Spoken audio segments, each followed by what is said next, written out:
We all know that Muhammad Ali and Malcolm were once very close friends, but unfortunately things didn't end very well and they parted ways. But what exactly happened that eventually led to their fallout? Stay here to find out.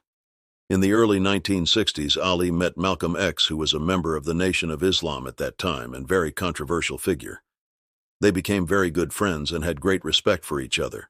In his autobiography, Muhammad recalled, "Malcolm was very intelligent, with a good sense of humor, a wise man. When he talked, he held me spellbound for hours." However, things started to go left when Malcolm decided to go against Elijah Muhammad, the leader of the Nation of Islam. Malcolm had become increasingly troubled by allegations of sexual misconduct and financial impropriety leveled against Elijah, and had begun to question the nation was taking. He also noticed more and more the fundamental differences between the orthodox belief of Islam and the belief of the nation. He started to realize that the belief of the nation was false and inclined to orthodox Islam. Soon it was clear, one way or another, members of the nation would have to take sides. Ali aligned himself with Elijah. In early spring 1964, with tensions between himself and Elijah rising, Malcolm embarked on a pilgrimage to Mecca, where his views underwent further transformation. Just as his eyes had been opened by Elijah to one universe, now he was seeing another. For 12 long years, he later wrote, "I lived in the narrow-minded confines of the straitjacket world created by a strong belief that Elijah Muhammad was a messenger direct from God, and my faith in what I now see to be a pseudo-religious philosophy that he preaches."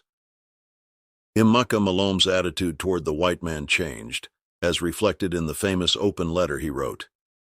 He had witnessed such sincere hospitality and the overwhelming spirit of true brotherhood as is practiced by people of all colors and races in this holy land. He said he had made sweeping indictments at all white men in the past. Now he would never be guilty of that again, as he knew that some white people are truly sincere and truly capable of being brotherly toward others' races. During their feud, it would be the one last time that Malcolm met Ali, before he himself got killed shortly after. It happened in Ghana, where both them happened to be there.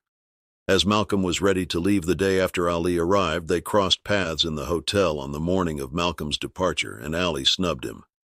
"Did you get a look at Malcolm?" Ali told the reporters. "Dressed in that funny white robe, wearing the beard. Man, he's gone. He's gone so far out. He's out completely. Nobody listens to Malcolm anymore." Alex Haley, who collaborated with Malcolm on his autobiography, recalled, when he was in Africa, he had crossed paths with Muhammad, and Ali avoided him. They didn't speak. And I will tell, that hurt Malcolm more than any other person turning away from him that I know of.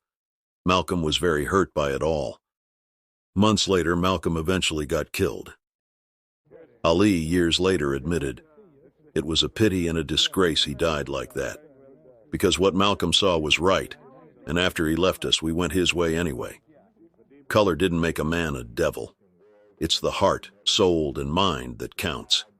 He also said, after Elijah died, his son Wallace took over as a leader.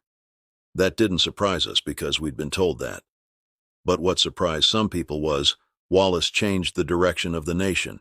He'd learned from his studies that his father wasn't teaching true Islam, and Wallace taught us the true meaning of the Quran.